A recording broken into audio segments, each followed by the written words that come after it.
Salutare meșterilor! Avem noi produse pe care le-am adăugat în oferta noastră, mai exact distanțieri pentru cofraj, pentru panouri galbene Doca. Știți despre ce vorbesc, cei care sunteți constructori, sigur le folosiți.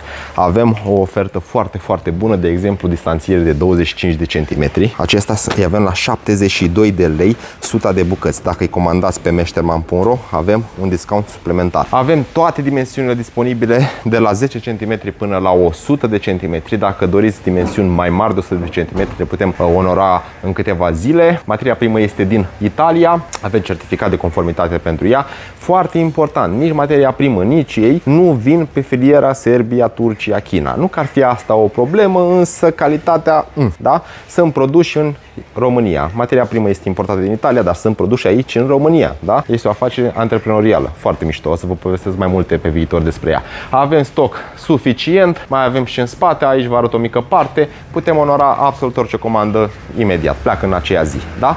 O zi minunată! Spor!